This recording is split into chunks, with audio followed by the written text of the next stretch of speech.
ക്രിസ്തു യേശുവിന്റെ സമാധാനം നിങ്ങളിൽ നിറയട്ടെ. ഇന്ന് ഞാൻ നിങ്ങളോട് സംസാരിക്കാൻ പോകുന്നത് ആഗ്രഹം എന്ന് പറയുന്ന ആ ഒരു പദത്തെക്കുറിച്ചാണ്. ആഗ്രഹം, എല്ലാ മനുഷ്യർക്കും ആഗ്രഹമുണ്ട്, ആഗ്രഹം ഉണ്ടാവണം. പക്ഷെ നിത്യതയ്ക്ക് തടസ്സമായി ഒരാഗ്രഹവും നമ്മളിൽ ഉണ്ടാവാൻ പാടില്ല. അങ്ങനെ ഒരാഗ്രഹം വന്നാൽ നമുക്ക് നമ്മുടെ നിത്യത നഷ്ടപ്പെടും. ഇവിടെ ആഗ്രഹം ജനിച്ചതുകൊണ്ട്, ആഗ്രഹം ഉള്ളിൽ ഉണ്ടായിരുന്നതുകൊണ്ട് സകലതും നഷ്ടപ്പെട്ട രണ്ട് വ്യക്തികളെ കുറിച്ച് ഞാൻ നിങ്ങളോട് പറയാം. ഉൽപ്പത്തി പുസ്തകം 3-ാം അധ്യായം നമ്മൾ പഠിക്കുമ്പോൾ മനുഷ്യന്റെ വീഴ്ചയെക്കുറിച്ച് പരിശുദ്ധാത്മാവോടെ പറയുന്നു. ഏദൻ തോട്ടത്തിലേക്ക് പാമ്പിന്റെ രൂപത്തിൽ വന്ന പിശാച് ഹവയോട് ചോദിച്ച ഒരു ചോദ്യമുണ്ട്. ആ ചോദ്യം, അല്ലെങ്കിൽ ഹവയുടെ അകത്തേക്ക് പിശാച് കുത്തിവെച്ച ഒരാഗ്രഹമാണ് അവർക്ക് സകലതും നഷ്ടപ്പെടാൻ കാരണമായത്. നന്മ തിന്മകളെ കുറിച്ച് അറിയുന്ന വൃക്ഷത്തിന്റെ ഫലം കഴിച്ചാൽ നിങ്ങൾ മരിക്കത്തില്ല എന്ന് പിശാച് പറഞ്ഞപ്പോൾ, അത് മാത്രമല്ല അത് തിന്നാൽ നിങ്ങൾ ദൈവത്തെ പോലെ ആകും എന്ന് പറഞ്ഞപ്പോൾ ഹവ്വ അതിനെ സ്വീകരിച്ചു. അതിന്റെ ഫലം വളരെ വളരെ വലുതായിരുന്നു. ഇവിടെ ഒന്ന് ശ്രദ്ധിക്കണം. ആഗ്രഹം എല്ലാ മനുഷ്യർക്കും ഉണ്ടാവണം, എന്നാലേ നമുക്ക് ജീവിതത്തിൽ മുന്നേറാൻ പറ്റുള്ളൂ. പക്ഷെങ്കിൽ ദൈവവുമായിട്ടുള്ള ബന്ധത്തെ തടസ്സപ്പെടുത്തുന്ന ആഗ്രഹങ്ങൾ നമുക്കുണ്ടാവാൻ പാടില്ല. ദൈവം നമുക്ക് ഒരുക്കി വച്ചിരിക്കുന്ന നിത്യതയ്ക്ക് തടസ്സമായി ഉണ്ടാകുന്ന ആഗ്രഹങ്ങൾ ഒരു മനുഷ്യർക്കും ഉണ്ടാവാൻ പാടില്ല.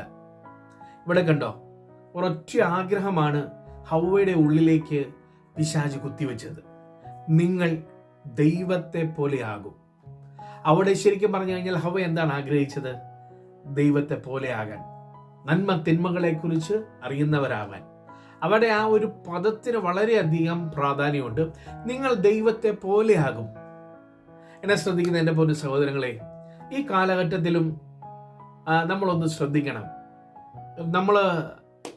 നമ്മുടെ കണ്ണൊന്ന് നമ്മുടെ ഈ സൊസൈറ്റിയിലൊന്ന് ഓടിച്ചു നോക്കിയാൽ അവിടെ ഒരു പരക്കം പാച്ചിൽ കാണാൻ പറ്റും.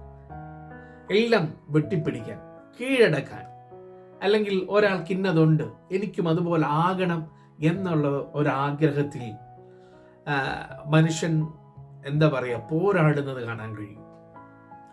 എനിക്കും അയാളെ പോലാവണം, എനിക്കും ഇയാളെ പോലാവണം. പക്ഷെങ്കിൽ അതുപോലെ സോഷ്യൽ മീഡിയ ഇന്ന് ഒരുപാട് ആക്റ്റീവ് ആയതുകൊണ്ട് മോട്ടിവേഷൻ തരാനും ആൾക്കാരുണ്ട്. നമുക്ക് നിങ്ങളെ കൊണ്ട് കഴിയാത്തതൊന്നുമില്ല, നിങ്ങളെ കൊണ്ട് നടക്കും.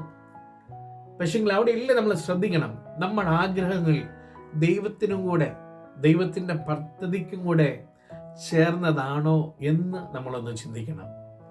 ഇവിടെ ദൈവത്തെ പോലെ ആകും എന്നുള്ള ആഗ്രഹം ഇൻജക്ട് ചെയ്തപ്പോൾ, ഹവ്വ അതിനെ സ്വീകരിച്ചപ്പോൾ അവരുടെ മേലുണ്ടായിരുന്ന സകലവിധ അനുഗ്രഹങ്ങളും അവർക്ക് നഷ്ടമായി. ഒന്ന്, നന്മ തിന്മകളെ കുറിച്ച് അറിയുന്ന വൃക്ഷത്തിന്റെ ഫലം കഴിച്ചപ്പോൾ അവരുടെ മേലുണ്ടായിരുന്ന ദൈവിക തേജസ് അവർക്ക് നഷ്ടപ്പെട്ടു. രണ്ട്, അവർക്ക് നഷ്ടപ്പെട്ടത് ദൈവവുമായിട്ടുള്ള ബന്ധമാണ്. അതിനാണ് ഏറ്റവും കൂടുതൽ ഈ കാലഘട്ടത്തിൽ ദൈവമക്കൾ പ്രാധാന്യം കൊടുക്കേണ്ടത്. എൻ്റെ ദൈവവുമായിട്ടുള്ള ബന്ധത്തിന് തടസ്സമായിട്ട് എന്നിൽ ജനിക്കുന്ന ജഡീക ആഗ്രഹത്തെ നമ്മൾ കീഴടക്കണം. ഇവിടെ ഒരൊറ്റ നിമിഷം ഹവ്വ ഒന്ന് ചിന്തിച്ചാൽ, ദൈവം പറഞ്ഞ കൽപ്പന ഒന്ന് ധ്യാനിച്ചിരുന്നെങ്കിൽ അവർക്ക് ദൈവവുമായിട്ടുള്ള ബന്ധം സത്യം പറഞ്ഞാൽ നഷ്ടമാവില്ലായിരുന്നു. ദൈവവുമായിട്ടുള്ള ബന്ധം നഷ്ടപ്പെട്ടു, ദൈവിക തേജസ് നഷ്ടപ്പെട്ടു. ഏദൻ തോട്ടത്തിൽ നിന്ന് അവർ പുറത്താക്കപ്പെടുകയും ചെയ്തു. അവിടെ ജയിച്ചത് ശരിക്കും പറഞ്ഞു കഴിഞ്ഞാൽ പിശാചാണ്. എന്നെ ശ്രദ്ധിക്കുന്ന എൻ്റെ സഹോദരങ്ങളെ, നമുക്ക് വേണ്ടി ദൈവം ഒരുക്കി വച്ചിരിക്കുന്ന ഒരു നിത്യതയുണ്ട്. എന്ന് പറഞ്ഞാൽ സർവശക്തനായ ക്രിസ്തുവിനോട് കൂടെയുള്ള വാസം. ഇന്നും അതേ പിശാച് നമ്മുടെ നിത്യത കളയാൻ വേണ്ടി, നമ്മുടെ നിത്യത നഷ്ടപ്പെടുത്താൻ വേണ്ടി ഇതുപോലെ ജഡീക ആഗ്രഹങ്ങൾ നമ്മുടെ ഉള്ളിലേക്ക് കുത്തിവെക്കും. നമ്മൾ ആ ആഗ്രഹത്തിൻ്റെ പിറകെ പോകുമ്പോൾ ഒരു കാര്യം നമ്മൾ ചിന്തിക്കണം. നമ്മൾക്ക് ദൈവം തന്നിരിക്കുന്ന സ്വാതന്ത്ര്യം ദുർവിനിയോഗം ചെയ്യാൻ ഉള്ളതല്ല. ദൈവം നമുക്ക് തന്ന സ്വാതന്ത്ര്യം അത് ബുദ്ധിയോടുകൂടെ ഉപയോഗിക്കാനുള്ളതാണ്. ഇതുപോലെയുള്ള ആഗ്രഹങ്ങൾ ഉണ്ടാകുമ്പോൾ നിന്റെ സൃഷ്ടാവിനോട് നീ ചോദിക്കണം, ഇതുപോലൊരു ആഗ്രഹം എൻ്റെ ഉള്ളിൽ വന്നു, ഇത് അപ്പന് ഇഷ്ടമുള്ളതാണോ ഹിതമുള്ളതാണോ എന്ന്. ദൈവസന്നിധിയിൽ നമ്മളെ തന്നെ നമ്മൾ സമർപ്പിക്കണം. നിത്യതയ്ക്ക് തടസ്സമായി നമ്മുടെ നിത്യത നഷ്ടപ്പെടുന്ന എല്ലാവിധ ആഗ്രഹങ്ങളെയും ജഡിക മോഹങ്ങളെയും നമുക്ക് യേശുവിൻ്റെ വചനത്താൽ കീഴടക്കാം. ദൈവം നിങ്ങളെ അനുഗ്രഹിക്കുമാറാകട്ടെ. God bless you.